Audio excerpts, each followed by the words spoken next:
Hello, Doric TV. Well, we're here again with singer, songwriter, musician, archaeologist, historian, and he's Clarky, Clark Innes, otherwise known as the Reggae man fae Rosehearty. Come on, Clarky. If it like update, it like hi Jill. Clarky, my goodness, we spoke on the phone for 2 hours. Aye. Again, I've got nothing left to say now. Reggae fae Rosehearty. Far did that come about, fae, Clarky? Far it came from was when I was leaving the school, the punk thing started, and my pal and me were on that kind of music. I was into the ska music somehow, and he was into the punk, and it was the two-tone music and the ska and and it came a long way out, and I thought this is great. And the thing with punk stuff was Abdi thought there could be in a band now. It wasn't just folk that had loads of money or loads of talent. Anybody could be in a band. So I thought, oh well, I'm going to start my own band, my own reggae band. I couldn't play a thing. And but my family were, my mother's side of the family are all musical. But anyway, I must have caught in their genes. So I bought a guitar out the clubby and paid it every week. Came for the school, first thing, sitting with the guitar, and till I fell asleep sometimes, sitting edge of my bed playing this guitar. And I learned some chords, a right stupid way. And instead of buying books or getting a tutor, well, I wasn't a tutor in Rosehearty anyway. Far you getting back then? This is 79, I think. And so I just watched Top of the Pops and watched folks' hands to see if it's shapes they were making, trying to copy the shapes. So it was a quite a difficult, stupid way to learn the guitar, but I did it, and that's how I started. We'll have to enlighten folk as to far Rosehearty is. Clarky, far is Rosehearty? It's right in the corner of Busking, right in the elbow, or the knee, or the shoulder, right in the corner. So you've got, there's no shelter, so you've got Orkney, Rachtabinye, and Norway the other way. So when he is on anything, no trees, no hills, half a calm most of the time, but windy. So you could never have a right good hairstyle. You got all dressed up on a Saturday night, into the broch, and you come out the door, and then the wind's ruined it. So you get used to it, though. Well, Rosehearty is actually near the Broch, Fraserburgh, isn't it? Aye. And we're in the same coastline. We're in Cruden Bay. We're the same coastline, and yeah, we can get you. Hair is never. You didn't need to worry about what you look like, because the wind gets you every time. You can't even wear a hat; it'll blow off. Right, okay. Reggae man fae Rosehearty, you're going to give somebody a tune. Come on then, let us. Well, Kim, what I'm going to do, Jill, I'll let you hear some of the stuff I do, because we're still recording our own original reggae stuff, but I'll play a wee melody of stuff that we're playing in our spare time, and there's no worry, it's not going to be Bob Dylan stuff, and a wee melody, a medley of stuff. So I'm going to do a wee tune, a little bit of Burns that kind of influences and then one of our own original ones. So in good old Scottish tradition, they'll start like that, didn't they? So we're going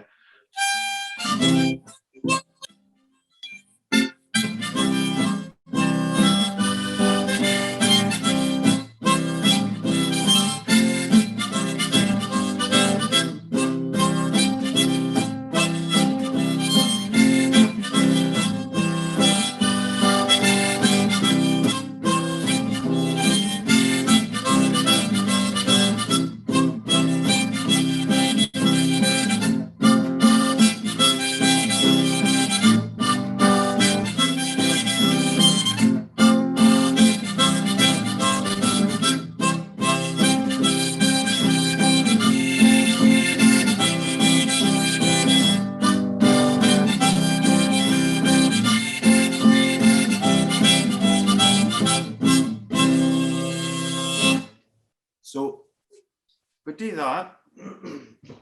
And then our version, I think the Burn stuff sounds better than Doric as well. So it sounds like this. Green grow the rushes, oh, green grow the rushes, oh, the sweetest hours that e'er I spent among the lassies, oh.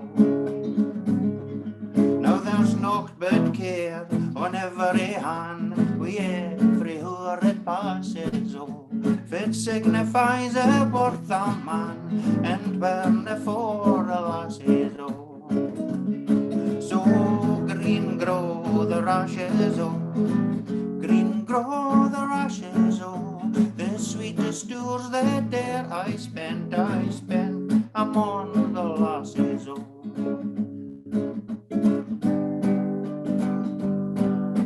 When I get to lachen, I think of the scene when a body runabout came out to clean and declared it himself right up to the inn in the mucking of Joe Horty's byre. Oh, sick and a sorter, no abdi was in. 5 mile away, you could still hear the din. Oh, well, even the Verico started to grin in the mucking of Joe Horty's byre. The mucking of Joe Horty's byre. The cleaning of George's cowshed. I, to love aeration. I, to happiness. I, to sweet affection. I, to a happy face. That's the manifesto that I'm looking for.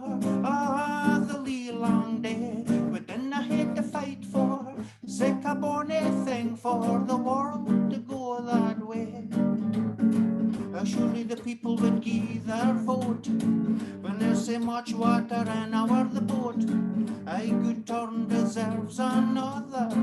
You can, it's good to help your brother. So I, na na na na.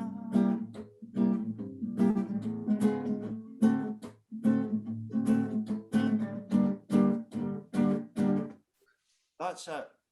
That's the kind of stuff we do. Absolutely. Absolutely brilliant. Absolutely brilliant. Clarky, you're not just one thing, you're everything. And there's a lot of creativity in your head. Because you look back into history, because you're telling me about the Christian Watt papers, never heard of them before, to Jamaican music, to punk, to social issues. You tick all that on board and it comes out in your creativity, doesn't it, Clarky? I think so, aye. Well, it must do, really. Because the whole thing about you growing up, it's often it influences you, and as we were speaking about the lassie, sorry, I can't remember her name, for iTunes, was speaking about it not being acceptable to speak Doric, and we were the same at our school. Our headmaster was for Glasgow, I think, and when he heard us saying fit, he used to say, I'll have a fit if I hear you saying that again, laddie. And we used to cower and try, we weren't allowed to speak Doric in the school until we got home again. So that makes you think that not only is it not acceptable, but it's inferior to speaking English. And then it has moved on now, but I don't even like the way it's moved on. So they kind of tolerate us now. And I think, I don't know what you to tolerate me. I'm going to just speak as way. I don't care what you say. I'm going to speak as way anyway. But obviously, when you get into English speaking places, you can't speak like that, because if you want to be understood. But the thing about no losing it and no being embarrassed of it is the important thing, I think. Yeah, because inherently, it's who we are. It's our background. It's our culture. It's how we were brought up. Clarky, can you tell us about your home upbringing in Rosehearty? What was it like being born and brought up in Rosehearty, next to the North Sea? Fine and healthy. my father had a garage, my grandfather had a garage in Rosehearty, and or was lads would come in with their yollie into the harbour and they'd walk up with a pail of fish or partons and drop it into my father's garage. So we were eating fish all the time. And of course, we're on the countryside and all, so the back of the house is all the parks and you ken all the farmers. So didn't get much for them though. The odd tatty, doing your bricks when you're picking tatties and nothing, but it was healthy, fresh air, windy, but boring when you start getting to a certain age. But yeah. Fine, I liked it fine. Mm-hmm. Your dreadlocks, you were telling me about your dreadlocks, and they fitting into the broch. Now, in your era, you had dreadlocks. You were a bit before your time there in the broch, weren't you? Well, I think 1980 I started growing because I was into my reggae and I'm looking at all the record covers of Jamaican reggae bands, and I had dreadlocks, and I thought that's for me. I'll grow my hair. Bought a big hat and everything, and but afore the dreadlocks grow, your hair kind of goes out like so. Folk used to say I was like a Maori. I thought I was some Maori if I'd moved out of the broch. But it didn't fit in really. It didn't get hard that time, but it wasn't a thing. And when I said I was going to be playing a reggae band, folk were saying, reggae? What you doing that for? You can't play reggae songs at a wedding. And I says, but I'm not going to be playing at a wedding. Well, what kind of band is it then? I said, it's a reggae band. And they couldn't understand. Why are you going to make money, do you not? And I said, well, I probably will. And prophetic. And it was queer. And I thought, well, if I'm playing reggae and that kind of stuff, I've either got to move to somewhere, London or Glasgow at least. So I picked Glasgow first. I thought, right, that'll be my first place I'll move to. So I moved there. And of course, all my pals are saying, oh, you'll be murdered whenever you get off the bus. And I was thinking, oh, gee, maybe you're right. Oh, you're right, daft there at Glasgow. You'll get a machete in your back and everything. And so I was really surprised. I thought it was really, really bad and rough and that, but it turned out I love Glasgow. So I was, and then I could get into, there was a lot more musicians who I'd heard about reggae. And at the time in the broch, you came fit folk were into either heavy rock, like Marillion and that kind of stuff, or Bruce Springsteen, or they were into pop stuff like Madonna and Bros. Imagine reggae. I'm playing reggae in my car. No, I had to move. You had to move. I can equate with that. You had such a lot of creativity inside you, and you felt that you had to to get into the wide world and to meet other people that could encompass what you were about. And I think that's what you did in Glasgow. In Glasgow, I know it was a big thing when you moved away from your homeland. Your dad, in particular, he was. Can you express how your dad felt when you moved? Well, they didn't say much up there, do they? That generation, but I think he was gay upset, and it was awful hard. It was awful hard to move away. He's still with us, my dad and everyone, so he might watch us. But I think he was upset. No only I'm gone away. He's only alone and nothing, but I didn't want to enter into the garage business and carry that on and all. So I basically was that finished for him as well. So it was a kind of end of an era, and it was awful hard to leave in the hinner end. When I actually did leave, it was awful difficult seeing them for the last time and nothing. And I wanted to jump off a bus and just come back and say, look, I'll just work in your garage. Forget Glasgow. But someone just made me say, no, come on, you have to do something. You're going off your head in Rosehearty. Nothing against the place, but again. But Clarky, Rosehearty hasn't left you, and you haven't left Rosehearty. That's it. That's You know it. that. That's what folk learn later. Aye. Yeah. I mean, your heart is still there. You can tell it. You can tell it in the way you speak, the way that you think, you know, and like words like Hinerain. Now, you haven't forgotten that word, Hinerain, aye. I still, well, as I was saying to Gordon and yourself in the email, something happens when I go up the road, I get to about after Dundee and I get near Stonehaven, my Glaswegian self disappears and I start speaking in Doric in my own head. So I'll say, Ging Spear Loon if he's gotten sick and sick. And luckily my wife's really good with Doric as well. She understands it really well. And she's from Poland, but she's Polish, but her Doric's brilliant. So she kens what I'm speaking about. I'll say, oh, that's a rich snorrel we're in now. I'm sick and sick, or saying, oh, look at that, that's no mouse, is it? She kens exactly what I mean. That character comes back into my head. So by the time I get to the broch, I'm basically fully Doric again, apart from the odd Glaswegian word that jumps in by mistake. Clarky, your arrival in Glasgow. Now, when you arrived in Glasgow and you were saying, you know, you felt comfortable there, despite what, you know, your apprehensions. The music scene, did you find you fitted in very quickly into the music scene? No, really. I mean, there was more musicians, but Scotland's really bad for reggae. Never been good. It's when I went down to England, it was just a revelation. We were accepted our way. It was just great, absolutely brilliant. Playing festivals all over the place, getting 4 or 5 times the money that we would get in Scotland. But Scotland's never been great for reggae, and I can't fit why. It's just there is the fan base when bands come here. Folk will go out and see them, but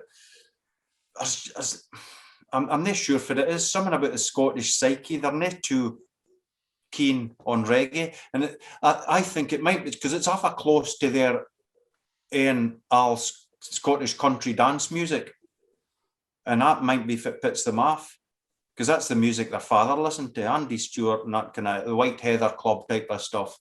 So it might just remind them of that. So I'm not kidding, but we had to kind of force ourselves on the places to get gigs and nothing like. But it was a novelty, really, to them.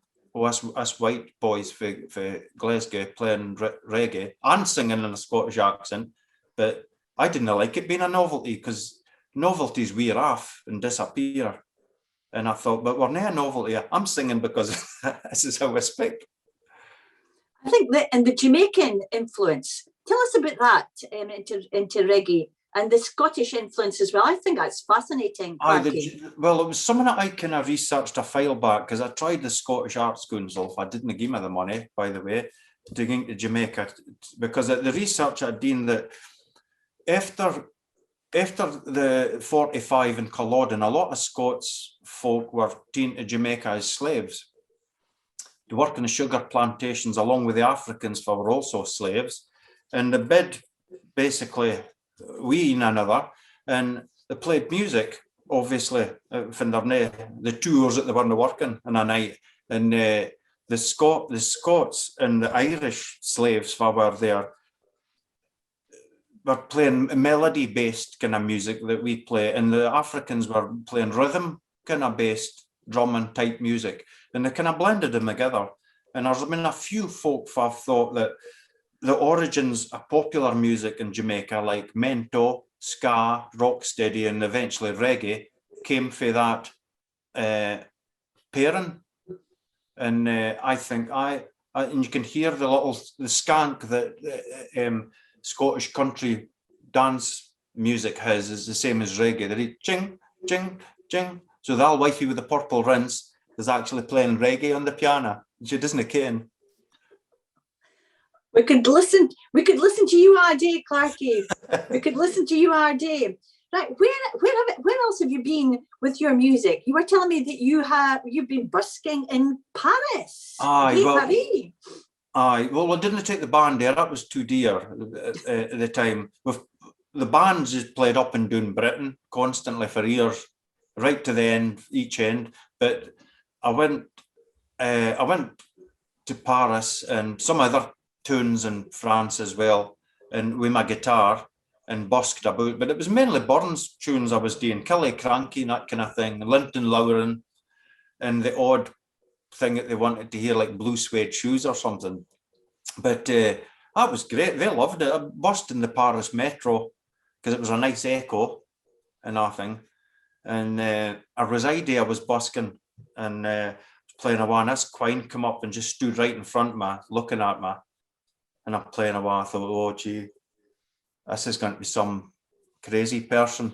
What's she going to say to me? And she just stood and waited until I finished the tune, looked right French and nothing. And then she says, do you drink in Curler's Bar in Byers Road in Glasgow? And I said, aye, sometimes. I thought I couldn't you.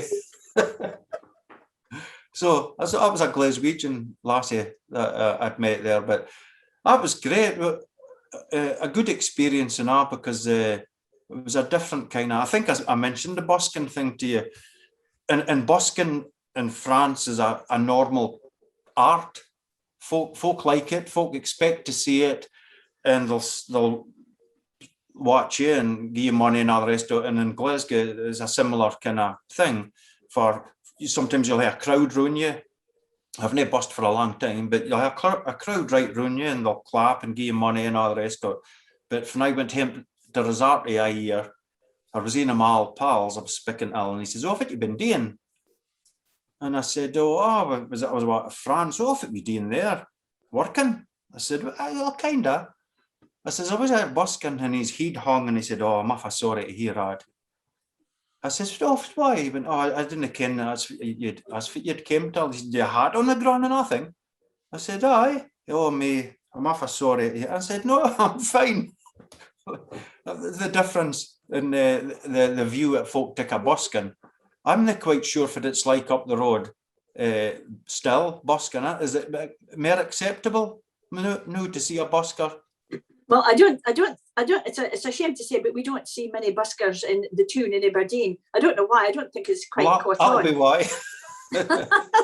But I think music is music, and if you want to express who you are and how you sound, what better to do is to go out in the streets, as they do in Ireland, and play your heart out for the folk that's passing by. It's really good for you as a musician, and yeah. All this young bairns now are out. They've got a microphone. They've got a little PA, they've got really expensive gear, guitars and all the rest of it, and they've got a little thing saying, this is my name, check me on Facebook and Instagram and all the rest of it, and they want to be famous. That's what they want. And we didn't. We just, it was a way of making money, and we didn't entertain any thoughts about being famous or on, and we had no microphones. Nothing like that. So you need to get a good voice on you to sing down the street. You know what I mean? Yeah, definitely. Clarky, can you sing us? Are you ready to sing another couple of tunes? Naturally and Two Bananas. Can you do that just now, or can we leave it till later, Clarky? Well, I wouldn't mind doing a wee session for you later, maybe, and record like a hell song. Yeah, we're better a better microphones and things like that. If you wouldn't mind, I would like to do that later because I'm not sure how it's going to come out in here with the. You can. What we'll do is we'll get a wee bundle at the end just to try to test it out. But there is a date. Okay. There's a date with Doric TV. There is a date. I'd like to do that. Aye. Definitely, Clarky, because we want to hear more of your singing content, which I actually, and so does Gordon, think it's absolutely fascinating, your whole story. Clarky, what do you do in Glasgow? What do you do now as a job, a formal job? I'm an archaeologist now, and I basically, we were playing professionally with the band until 2007. And I thought, right, I've had enough of this. I want to use my head for a change and try and do something, because we never made a decent living at it. So I went to college in order to university, and I went to university in 2007 and did an undergrad degree in archaeology. And a year after that, went back and did a master's in archaeology. And then I got a job in 2011. So it's 10 years now I've been doing it. So I'm a kind of bona fide archaeologist, working, well, basically all over Scotland. So for, can I say the name of the place? Does that matter? No, really, doesn't really matter, does it? But no, I want to say. No, not if you don't want to. No, there's no point, is there? But No. that's my main job. I'm still recording music. Still got a little studio and all the rest of it, and I'm in the middle of a new album just now. In fact, it should be ready by the end of the year. And I was thinking that, you know, when you were telling me the other night, Clarky, about your work as an archaeologist and how that fits in to the past. Aye. And how that fits into who we are now and that connection with the past. You had a brilliant way of putting that, Clarky, especially with the pot that you found, with fingerprints on it. Aye. Well, we were digging aside Perth, and we came up, we were going to be building a new road or something, so we were digging and came across this Bronze Age settlement. So you're speaking about 3,500 years approximately ago, and aside Perth, there was a little town, and I came across this little Bronze Age pot about that size, and I dug it out. And as with these kind of things, if you've ever done it before, when you touch it for a start, you feel a right electricity and a right, it's a kind of connection with the past or something, because the last person that actually had that pot in their hands was 3,500 years ago, same time as they built the pyramids. And they put it down, and the weather and the time has covered it up. And then I come in 2018 or something and pick it up for the very first time in 3,500 years. And there's something right magical about, and you can feel it, something right tangible, an electricity and a right feeling in touch with your ancestors. And it's amazing because we're going hiding back, and it's not just to the medieval days Scotland, although it wasn't called Scotland then. But good to ken fit they called the place. I mean, I ken in the Pictish times, the our corner of Busking was occupied by a tribe called the Vakomagi, and I just think it's the most brilliant name. So we're the Vakomagi, us folk in Busking, if folk are interested in that kind of thing. And down at Aberdeen, when you get to about Aberdeen, there's another tribe called the Taizali. Isn't that great names? So we're getting a while back, but the archaeology thing, it kind of centers you and grounds you in your past, and you feel a right connection with your ancestors. Another time I'd excavated a Neolithic pit, which is even older, about 5,000, nearly 6,000 years ago now, and it was a fire pit. Again, it was in Perthshire, funny enough. And when I excavated, it was a bonfire that had, and right behind the bonfire, or in an arc like that, was all this hazelnut shells. So there was 2 or 3 folks sitting at a bonfire 6,000 years ago, roasting hazelnuts on this fire and just throwing the shells over the shoulder, and it made this big arc. And I sat down for they had been sitting, and was just and it was the hills they were looking at. They were just sitting there, and I kind of it had been night time or no, and to think I'm sitting in the very spot that folk were sitting, because usually that's a guess, isn't it? For again, if somebody was this place or the next, but I can't for sure somebody was sitting this exact spot here, roasting nuts in the fire. And it was amazing. You get the same electric kind of thing, and think, gee whiz, my ancestors were sitting right here. Amazing. I think, Clarky, that's what makes you a fascinating songwriter and musician, because you don't just focus on one thing. You know, your music of today, the music of, you know, the punk days and whatever. You go right back into the past. Aye. who we were in the past. That's right. It's all, there's a thread runs right back for then, right now, and it's going into the future. That's how I didn't like the whole thing about the Doric being a novelty or on, because we didn't ken who all our language is. Some folks say, oh, it's an accent, and I hate that. It's not an accent. If it was a niv, an accent, you say to an English person, what's a niv? I don't know. Exactly. You didn't ken, because it's not an accent. It's a word. It's a foreign word, and it belongs to a language, which is Doric. I believe it's a language. Cranny, if I uses that, nobody kens. Well, that's not an accent for little finger, is it? It's different if you say a dog and a dog. That's an accent. But a cranny and a niv, skyrey, snorrel, sick a kern, all the words we use are an actual language. And I think a lot of it has been lost. And so we pepper our English language, we fits left of the Doric language, I think. But obviously, at one time was a complete language. And I believe it is fit the Pictish, the Vaco Maggie spoke. I think they used that words. Well, you know, I was just thinking of that McIlvanney. There is a song to be written, a song to be written about the McIlvanney, honestly. I'm on it, don't worry, I'm on it. Okay. You know, we just, that's why me and Gordon devised the Doric Future website.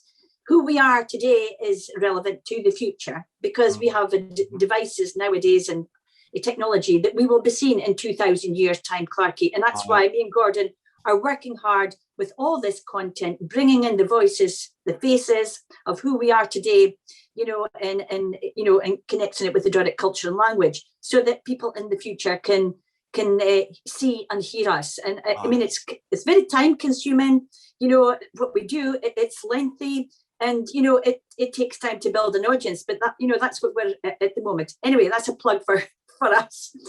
The importance, Clarky, of a contemporary approach to the Doric language and culture. We've kind of touched on that, to try to help the youngsters of today relate to the Doric culture and language, the contemporary approach. How do you feel? How important is that? It's as important as I think. It's just really important. It's their culture, it's their heritage, it's their past, and it's their future. So you can't diss it because it's trendy at the moment. But I mean, you could bet your bottom dollar if Jay-Z or Jay-Z was speaking Doric, they would all jump at it. I'd be speaking Doric now. But it's because it's not trendy, because it's the voice of another generation. They tend to.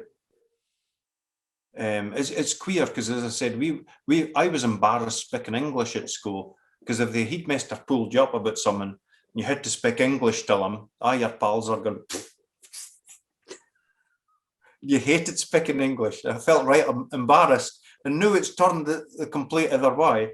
So, but I think generally folk appreciate it a bit later. Because I'm not sure, I didn't appreciate it when I was 12 and 13, really, the whole thing about being Doric. It was just how you spoke. And it just takes folk to knock it out you to completely forget it and leave it alone. Okay? Whether it's a school or pals or folk laughing at the way you said something. If you're not big enough to brush that off, you will change. But to get it into their head that it's not an inferior thing, and it's an ancient language, a lot older than English, and maybe older than Gaelic or Gaelic, maybe older than that as well. So it's a right important thing to keep a hold of, okay? But not to make it a novelty. That's what I mean. Not to going, hey, listen to me, I speak Doric, and force it on folk that way, because folk didn't like that generally. But when I sing and I've got Doric words in it, folk will sometimes say, oh, what was that you said there? What you mean? And I'll tell them, and they become interested in that way. Okay? A bit like religion. you force it on folk, they'll put them off. The natural approach. You actually have got a song called Naturally, haven't you? I have, which we'll get back to you on that, Clarky, because we will do a proper recording session with you, Clarky. Because tell us a bit about that album or that track, Naturally. It's fascinating. Naturally, it's off an album called Nature's Fire that we took for a Burns poem. Naturally, it was basically the song was about, I was sitting watching the TV years ago, and you can look up on YouTube for exactly what, or Google, because Ronnie Reagan was the president of America, and him and some other leaders were over in Japan at some conference, and when they were in their hotel, there was an earthquake, and the BBC News or whatever it was had the cameras on the hotel, and all these world leaders were running out into the street with their shirt sleeves, some with their vest on, and other, but no dressed. They're used to seeing them with their tie and all the rest of it. And they just looked really stupid. And they looked really silly and foolish because they're out in the street and looking scared. And I thought, see, you're not in charge, are you? You're absolutely not in charge. So I thought, nature's in charge, whether we like it or not, whether you believe it or not, nature's in charge. So I wrote the song Naturally with that as a kind of inspiration. So it came together pretty quick. I got some chords, and the song just came for some way through me and onto the paper, and that was it. And it was the first song in this album, Nature's Fire. I think it was 1999. I think we recorded that. And we will hear a bit of that track. Gordon will actually play it as part of this interview, because it's fascinating, as well as your quirky little songs like Two Bananas in a Basket. Aye. Far on earth did that come from? Bananas in a basket. Well, we had a daughter called Daisy, and I'd met my wife at university and everything, and when I think the first year or so were kind of inseparable. I didn't want to go out and go out and play and do things now, and I was quite happy just two of us together. And I thought God's sake, we're like two bananas in a basket here. And then I thought, that maybe be a good title for a song. So I started working on it a wee bit, and I wrote that, and then Daisy came along and spoiled it. So it had to be three bananas in a basket. So it's still called Two Bananas in a Basket, but now there's three. And we'll hear a bit of that as well. Aye. Two bananas in a basket. Aye. Naturally, you're a natural Doric through and through. I mean, I couldn't think of anybody who's retained their roots and culture as much as you have. You've taken on a different take. You brought your reggae into it, and from that you've brought on your whole self. Your identity is wrapped up in your music. Aye. And I just think that is absolutely fascinating, and that makes not only a very interesting musician and songwriter, but also a highly interesting character and personality. That's you. Not at all. Now, your hopes, dreams for the future. We are Doric future. What's your hopes and dreams, Clarky, for what do you want to do apart from making a song, McIlvany? What my plans for the Doric, or for just in general for your music, general, Clarky? Well, I want more studio time and more money to keep recording, basically, because I think we've got about 6 albums.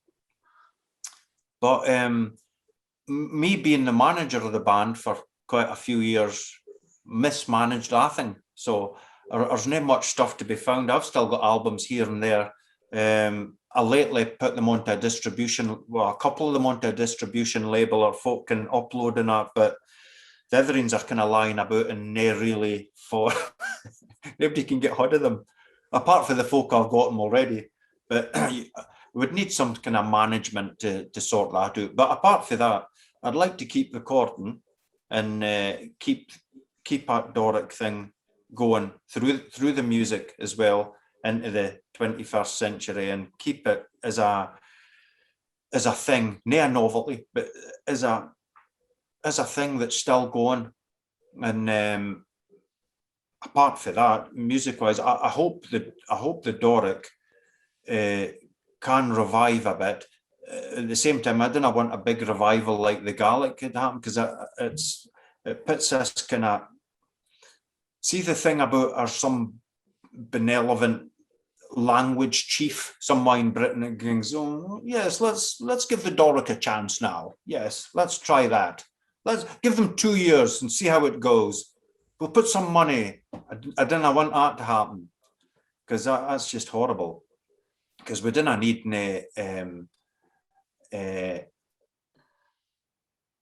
affirmation for anybody else that it's a good thing to do. Again, it's our language, and there's no question about it should be kept going. But it is up to the youth, though. It's not up to us, again, or else it will be a thing of the past. But it is up to the youth to kind of scoop it up and run with it as well. And hopefully they will. But I mean, a lot of the youngsters that I've kind of met from nine up, they didn't ken what I'm saying. Here's me biding in Glasgow, and when I come up, a lot of the youth have got no idea what I'm speaking about, because I'm speaking Doric, because they're getting it knocked out of them now. And as you know, Aberdeen's got this new quasi-Americano Inverness type of Aberdeen kind of accent that they've picked up for some way, whether it's watching Neighbours or something, or if it's happened to them in a ken, or friends, or because that thing's influenced folk, and I tell you, it does influence folk, and they'll get embarrassed saying their own words if the trendy way to say it is some new thing. But I do hope, I have faith in the youth that they will. I do not think it will disappear, but it's on a, as my mother would say, it's got one foot in the grave and the other in a bar of soap at the moment. So we'll see. I think, as you said, and as your song and album, naturally, I think it will naturally progress the way that it's going to naturally do. But I think with characters like yourself, you know, it is just such a joy to engage. You know, we wouldn't have the opportunity if it wasn't, you know, for this Doric TV venture to engage like this. We're in Glasgow, we're in Cruden Bay, but this is modern technology and it's great. Well, Clarky, just keep on doing what you're doing, because you are one of the world's outstanding natural people, persons. Thank you. You are so natural. Thanks to you as well, Jill, for doing this, because this is amazing. I've been waiting for something like this for years, for somebody to grab this by the horns and make something of it, because it is basically disappearing apart from, and somebody like yourself steps in, and it's one of the most amazing things I've seen in years. And when my nephew Barry told me about it, I thought, this is great. But and then I looked at his site and I couldn't believe it. I thought, it's a real site as well. It's an actual real thing. This is brilliant. So thanks to you for all that, your hard work. Well, and this is how it works. I must give you a wee thanks to Barry, who contacted me through Facebook, I think, and he said, get in touch with my Uncle Clarky. He's Doric through and through, and he was right. Right, I think we will continue, Clarky, and get your singing next. We'll hear a bit of that next. And you're playing, but we will connect again and we'll do a live session. We'll get it all set up for Doric TV. That would be great, aye. Mm-hmm. And I'll speak to you soon. I'll email you soon, and I've got some dates when I'm going to be coming up and on, so I could maybe do something then. We'll get you live. Perfect. Okay. Bye, Clarky. All right, Jill. All the best. All the best to you in Glasgow. Thank you. Ta-ra. Ta-ra. Ta-ra.